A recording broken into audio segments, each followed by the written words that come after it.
Just what happened to a family that inhabited a mansion in New York in the 1970s, of whom just seemingly disappeared, and the mansion has not been put to use ever since?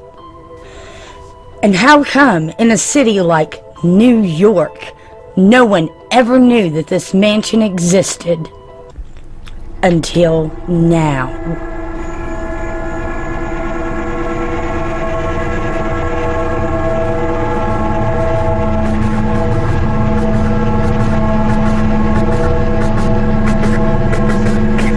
Welcome to Peculiar Occurrences. I am your host, Lilith Nova. A Peculiar Occurrence fan? Well, I've opened up a store just for you. So head on over and buy your Peculiar Occurrence gear today. Links are in the description box below. Thank you.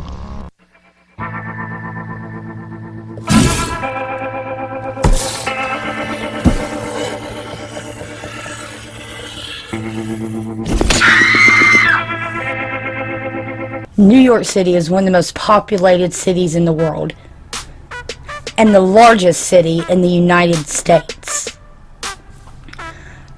With a population of 8.5 million people, this means this one city has more residents in it than over 100 different countries. That's right, there are more New Yorkers than there is of people living in all of Switzerland. But with so many people comes a major issue that the city is constantly struggling with: housing. Where are you supposed to house so many people? There are only so many apartments in New York City. In January of 2018, there was 63,101 homeless people, including 15,553 homeless families, with 23,309 homeless children sleeping each night in the New York City municipal shelter system, and families make up 3/4 of the homeless population. One way to deal with this would be to take existing structures and subdivide them into smaller units, apartments for these people. But this can be a dangerous and sometimes illegal act, where apartments are split using badly constructed walls. A lot of times you can only fit one bed in there, and not much else. Some places even have shared bathrooms. Another way to deal with this would be to demolish old, shorter structures to build taller structures that can fit more people. But on a small island like Manhattan, this could mean snarling up traffic patterns that last years in order to get these buildings built. But even with these ideas, the population of New York is exploding like a supernova. Only this has no end in sight. If only there was some sort of huge plot of land just sitting outside of New York somewhere, ready and waiting for an apartment building to be built on it. That would definitely help some of the homeless problems in New York. Except there is indeed a place just like that, sitting right outside of New York. The city. New York City. Yeah. Sitting right outside of New York City, just rotting away in the woods in Manhattan, is a huge abandoned mansion. No one is even taking care of the 57-room mansion sitting on 6 acres of prime property. 6 huge acres that could be turned into tiny house plots or an apartment building or something for the homeless. And this place would have remained a secret if not for an award-winning photographer who came across it. And I'm about to butcher his name. Brian Sincervio. You know what? I'll just give you text of it.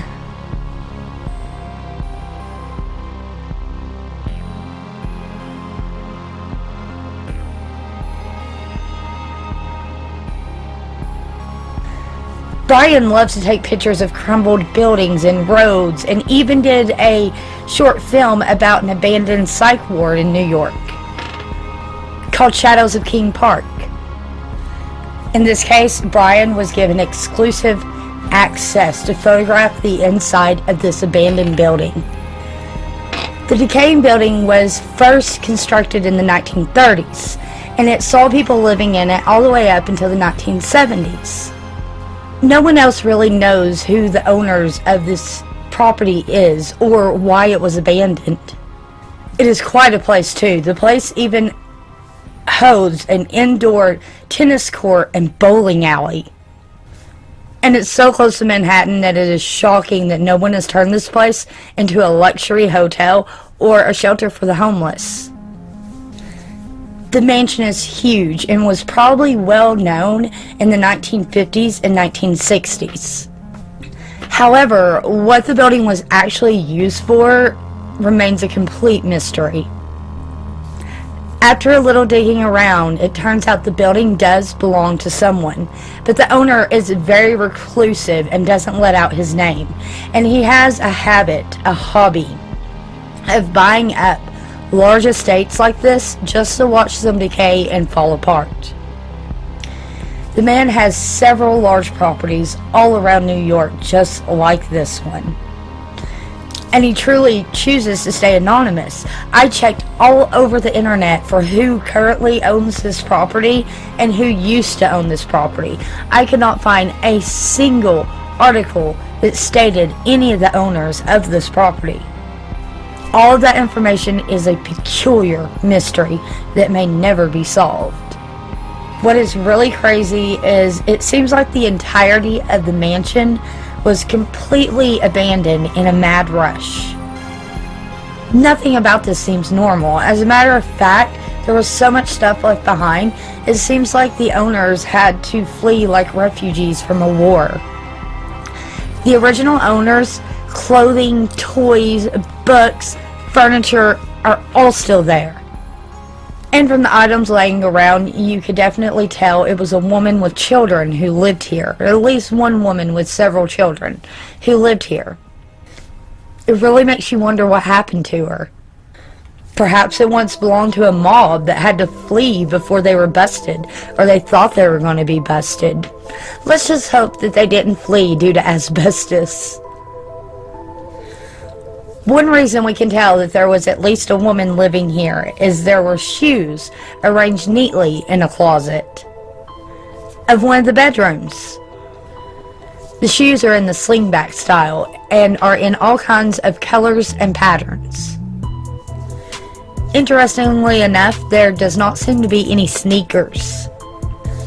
Perhaps she wasn't as avid as a tennis player as the others. Or perhaps she wore her sneakers when she abandoned the building. Either way, this definitely feeds into the stereotype that women love shoe shopping. And the reason we believe that there are several children is because there were toys found all throughout the mansion, including dolls and even a mint condition baby stroller. Perhaps they were toddlers, or perhaps they were just young children. In any place, the abandoned toys certainly give the place a creepy feel. What happened to all the children? And how come no one can find records of all the children who lived here? Perhaps the house had a more sinister side, but let's hope not. And based on all the signs, there seem to also have been children that were at least in grade school. In fact, there was even a trunk found that was probably used when they were sent away to private boarding school. It's a private boarding school trunk. Something in which many wealthy families in the area at the time used to do. And in which many still do. Additionally, this creepy picture of the boy here, was this someone who lived in the house?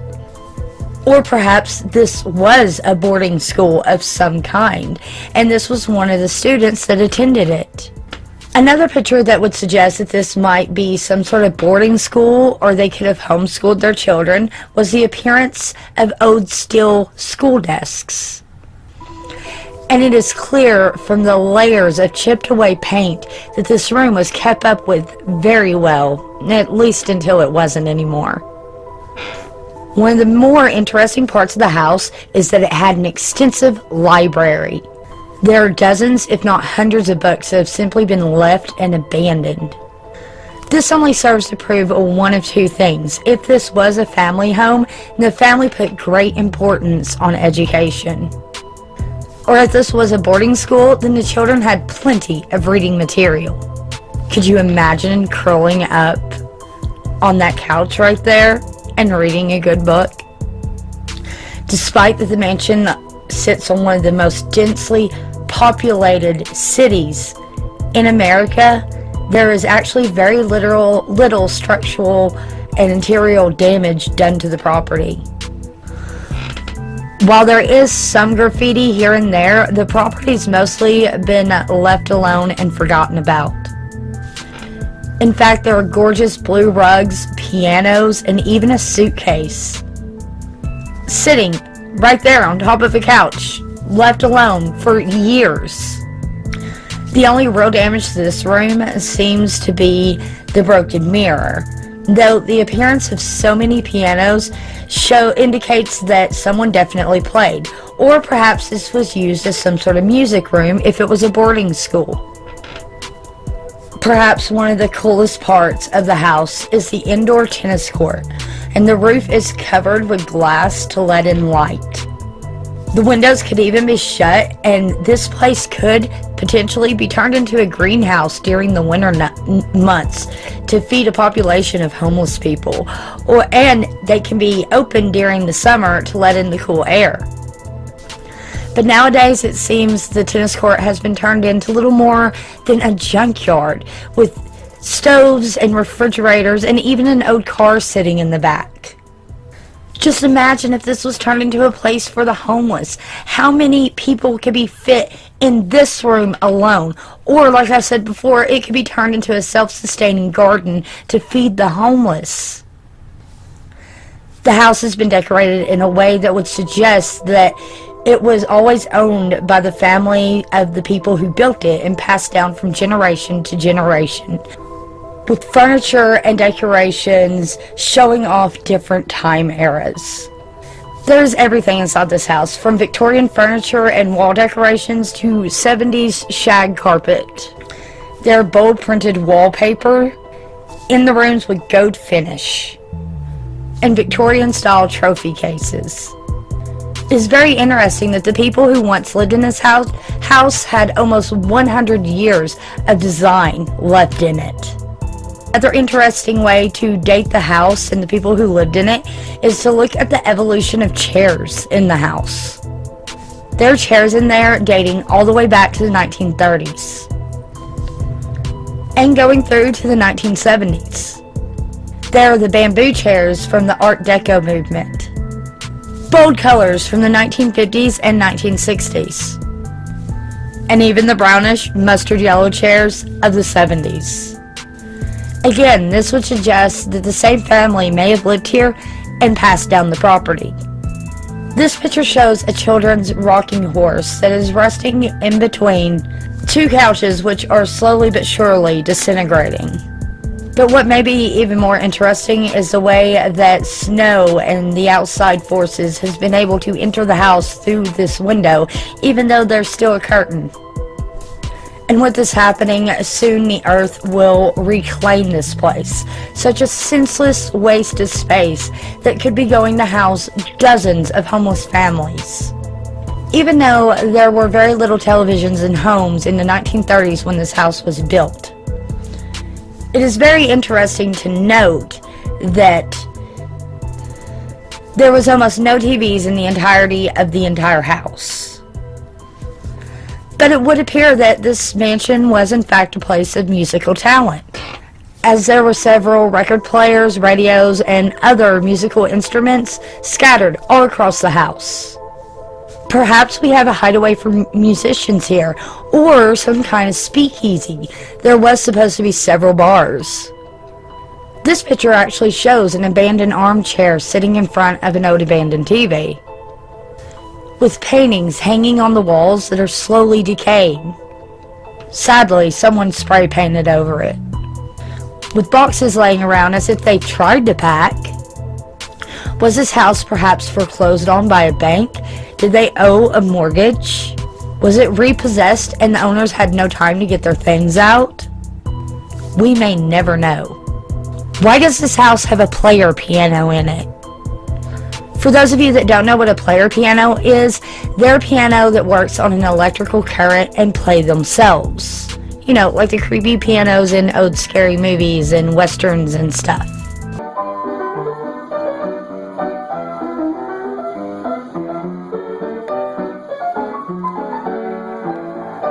They were creepy enough when they were created in the 1870s or 1840s. A patent was actually submitted for them in the 1840s. The official date of creation, 1870s. It's interesting that such a musical house would have a piano that plays all by itself. It seems that before the original owners left the house, they tried to do a few renovations to try to raise the price of the house. This is evident by the ladders and drop sheets that spread throughout the house. Or perhaps the current owner at one time wanted to see it redone, but now only wishes to see it rot. But it is evident that at some point, someone tried to save this house. Only adding to the creepiness of the house is a doll sitting on the couch. I mean, who put that freaking doll there, man? Is there, like, children ghost playing with the dolls? Ooh. I mean, it seems like no one has been in the house for years. How is it the doll has not fallen over yet? But with us not knowing anything about the house, a lot of deaths could have happened on this property. Perhaps the doll is not alone. All I know for sure is that doll staring at me is very peculiar and I don't like it. So what do you think about this peculiar occurrence? Why did the owners need so many rooms? And why did they just take off and leave all their belongings behind? And why is the current wealthy owner buying up so many mansions just to watch them rot when they could go to house homeless people? How does it make you feel that these properties are not being put to better use? Let me know down in the comments below. And while you're down there, check out my Peculiar Occurrence merch or my Lilith Nova store merch. As well, hit that thumbs up button, hit that little bell button if you want to know when I upload, and please, please subscribe to me. I'd love to have you as part of my peculiar, spooky squad. And until next time, keep your eyes peeled for all things peculiar. Yeah!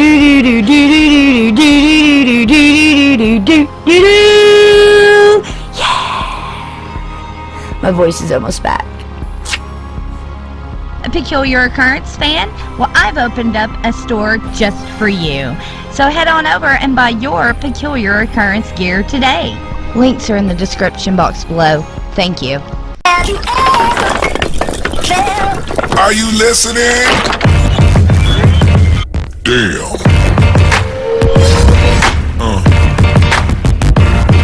Yeah. Yeah.